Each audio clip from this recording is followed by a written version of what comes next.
कृष्णा, राधे राधे। माघ मास महात्म्य अध्याय 5वां। भक्तों, कल हमने कथा में श्रवण किया कि दत्तात्रेय जी ने महेशमती के राजा को माघ मास का महात्म्य का वर्णन किया। अब हम आगे की कथा को सुनते हैं। दत्तात्रेय जी बोले, हे राजन, एक प्राचीन इतिहास कहता हूँ।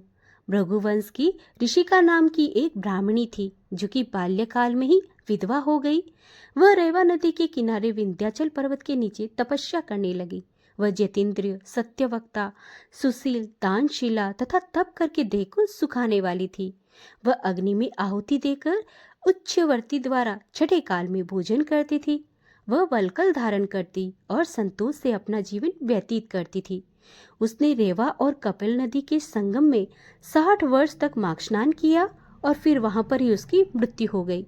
माघ स्नान के फल से वह दिव्य 4000 वर्ष तक विष्णुलोक में वास करके शुंड और उपशुंड दैत्यों के नाश के लिए ब्रह्मा द्वारा तिलोत्तमा नाम की अप्सरा ब्रह्मलोक में उत्पन्न हुई। वह अत्यंत रूपवती, गान विद्या में अति प्रवीण और मुकुट कुंडल से शोभायमान थी। उसका रूप, यौवन और सौंदर्य देखकर ब्रह्मा भी चकित हो गए। वह कुमारी तिलोत्तमा रेवा नदी के पवित्र जल में स्नान करके वन में बैठी थी।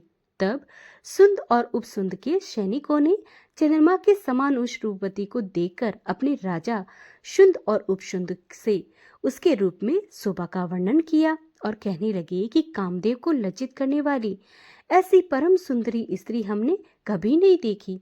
आप भी चलकर देखें। तब वह दोनों मदिरा के पात्र रखकर वहां पर आए जहां पर वह सुंदरी बैठी हुई थी और मदिरा के पान से विह्वल होकर काम पीड़ा से पीड़ित हुए और दोनों ही आपस में उस स्त्री के रत्न को प्राप्त करने के लिए विवादग्रस्त हो गए और फिर आपस में युद्ध करते हुए वहीं पर समाप्त हो गए। तब उन दोनों को मरा हुआ देखकर उनके सैनिकों ने बड़ा कोलाहल मचाया और तब तिलोत्तमा काल रात्रि के समान उनको पर्वत से गिराती हुई 200 दिशाओं को प्रकाशमान करती हुई आकाश में चली गई और देव कार्य सिद्ध करके ब्रह्मा के सामने आई। तो ब्रह्मा जी ने प्रसन्नता से कहा, हे चंद्रवंदनी, मैंने तुमको सूर्य के रथ पर स्थान दिया। जब तक आकाश में सूर्य स्थित है, नाना प्रकार के भोगों को भोगो।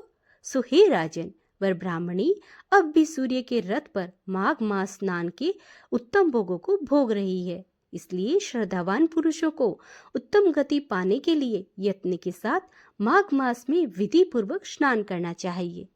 तो भक्तों, यहाँ पर माघ मास महात्म्य अध्याय 5 का समापन होता है। कल हम श्रवण करेंगे 6ठा अध्याय। श्री कृष्ण गोविंदे हरे मुरारी, हे नाथे नारायण वासुदेवा। श्री कृष्ण गोविंदे हरे मुरारी, हे नाथे नारायण वासुदेवा। जय जय नारायण नारायण नारायण, लक्ष्मी नारायण नारायण नारायण, स्वामी नारायण नारायण नारायण। जय जय नारायण नारायण नारायण। राधे राधे।